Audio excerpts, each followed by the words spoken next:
We generally treat a bank account like a static, heavy steel vault, a place where a paycheck sits in digital cold storage until we need it.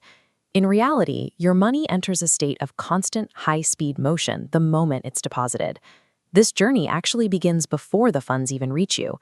Approximately 10% of a typical paycheck is diverted automatically into pension funds, giant investment pools that manage over $60 trillion worldwide. When the remaining cash lands in a commercial checking account, the bank doesn't simply store it. They use those deposits as a baseline to issue new loans, effectively creating new money that flows back into the economy to fund mortgages and business expansions. This capital then cycles through a vast network of entities, from government bond markets and insurance companies to high-stakes hedge funds and venture capital firms. Your paycheck and your savings are the primary fuel for this interconnected global machine. Every dollar you earn provides the liquidity that allows these multi-billion-dollar institutions to operate. The rules for this movement are set by central banks.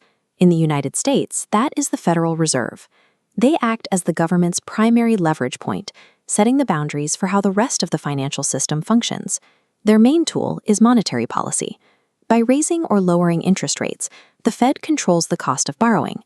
This allows them to stimulate the economy when productivity is low, or aggressively slow it down when inflation rises too quickly. Below the central banks are the commercial banks, the daily workhorses of the system. Their role is to bridge the gap between people with surplus cash, like savers and retirees, and deficit units who need capital to build homes or start businesses. The core mechanism is money creation. When you deposit $10,000, the bank doesn't keep it in a vault. They lend out the vast majority. That money is spent, redeposited, and loaned again, expanding the money supply far beyond the original deposit. By transforming stationary savings into active loans, commercial banks provide the primary circulation for the entire modern economy.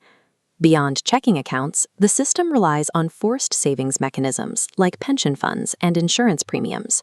These are the largest financial institutions on Earth. Because they manage tens of trillions of dollars, they cannot settle for the low yields of a standard savings account. To meet future obligations for retirees and disaster claims, they must generate consistent annual returns of 6 to 7%. To reach those targets, they diversify into everything from corporate bonds and global infrastructure to major landmarks. The Ontario Municipal Employees Retirement System, for instance, owns massive assets like the Olympic Tower in New York. This means that safe retirement and insurance money is actually the primary engine financing the highest stakes arenas on Wall Street.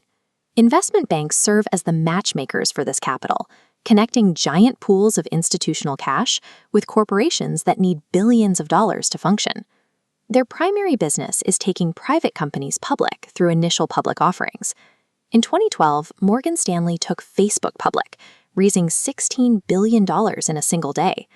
While mutual funds allow everyday investors to buy diversified baskets of these stocks, hedge funds operate with far fewer regulations.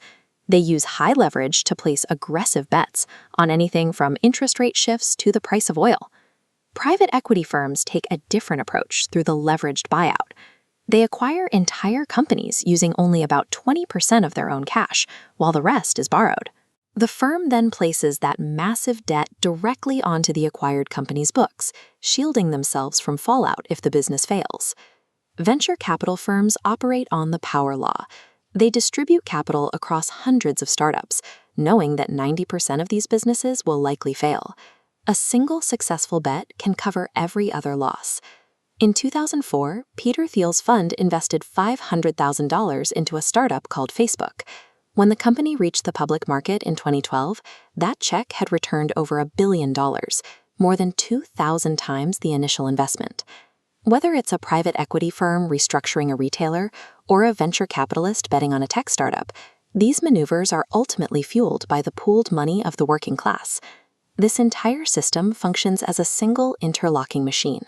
The gears turn together, moving capital from local checking accounts to the largest trading floors.